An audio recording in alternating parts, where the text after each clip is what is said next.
The melodic sounds of Louis Armstrong singing What a Wonderful World conjures visions of people living in a world immersed in tranquility.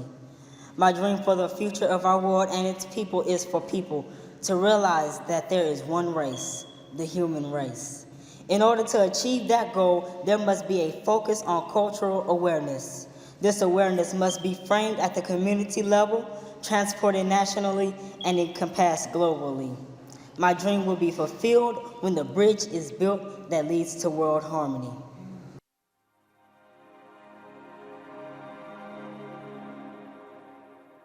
My name is Jonathan Henry.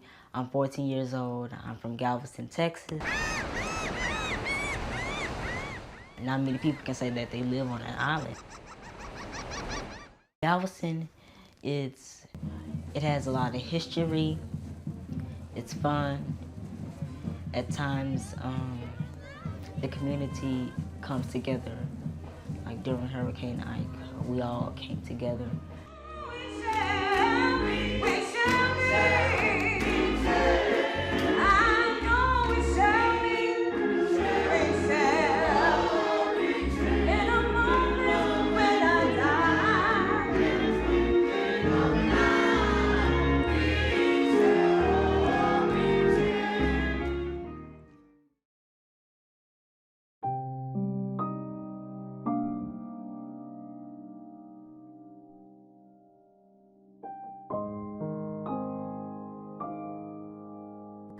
That was a devastating time for me because when I came back and found out that my house had burned down to the ground, that made me really sad because I had all my photos, my toys, my videos, everything that I had was inside the house and it burned down to the ground.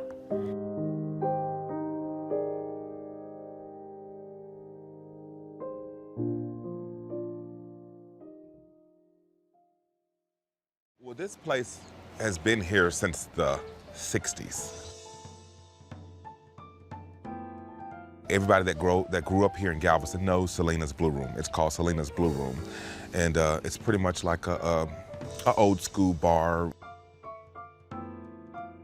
My very first drag show was here. That was over 20-some years ago. And one of the queens, one of the drag queens, her name was Miss, she goes by Stickpin, but she had did a song called Cleanup Woman. And she said, hey girl, I need somebody to back me up. So I came out in a long robe with a broom and a little duster and stuff. And I've always wanted to be on stage, you know. That was my very first drag show. And it was here. It was here. And so after that, I got the bug. I always wanted to perform since then.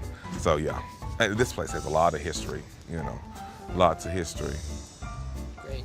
Okay, before the storm, my view of climate change, I didn't really have a big view about it. I've heard about it. You would hear about it on the news and stuff, and I go, oh well, that's not gonna be in my time. I'll be dead and gone by the time, you know, stuff start to act up. You know what I'm saying? The winds and the rain picked up at around 7:30.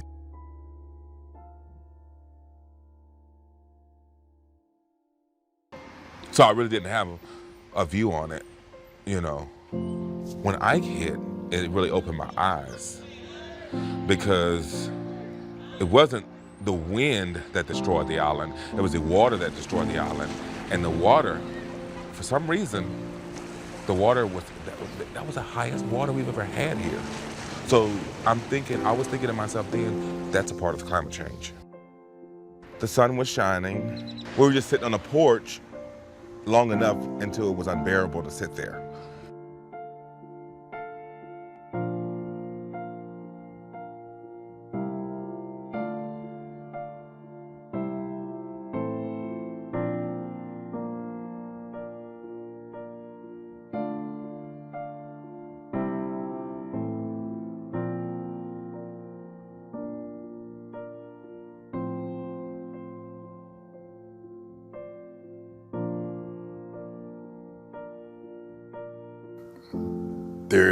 There's this saying, there's no place like home.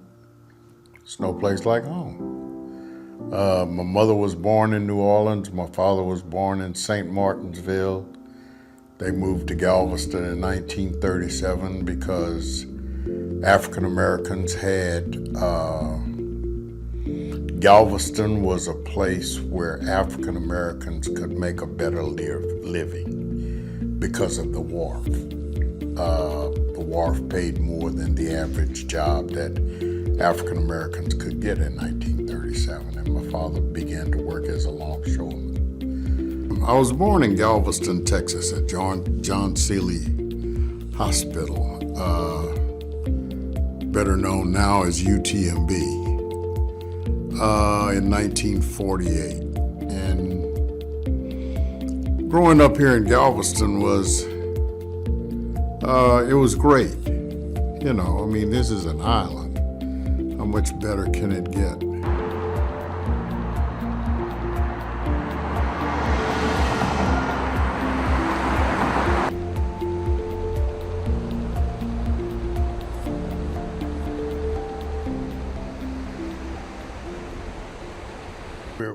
We've started off with the Martin Luther King parade.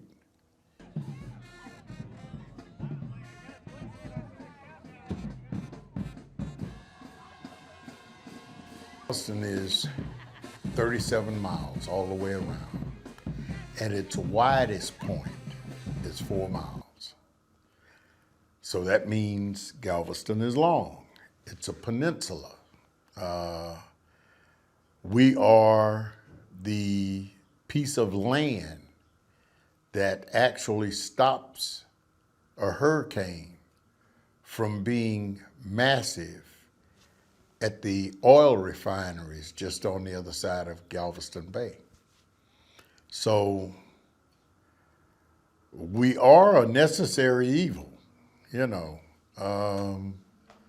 but we're beautiful, you know, I mean, sunshine, you know, palm trees, bikinis, you know, I mean, what could be better than living on an island? I hope I don't live long enough to see it go away. Galveston's a beautiful place to live. It's a beautiful place to raise a family. We have a big part of the climate change. I don't know if it's too late or not, but we have a big part of the climate change. We have a lot to do with the reason the climate is changing, you know. It's not happening by itself. There are things that we're doing to the planet to cause the climate to change, you know. Even when I was in school 17 years ago, you know, we didn't, climate change wasn't really an issue. You may have heard about it, you know, but as time went on, you notice it. And even in my head now, I'm thinking, I'm hoping I'm dead and gone if anything happens worse than Ike. We live on an island. We live on an island. We see it every day. Although we don't realize it as much, but we see it every day. Like with the waves and the wind and the trees and the plants and everything that goes on. We see it every day. And people who live off the island, they only see a portion of it. They don't get the full picture as opposed to living on an island where you get to see it every day. What's going to happen if something comes towards us?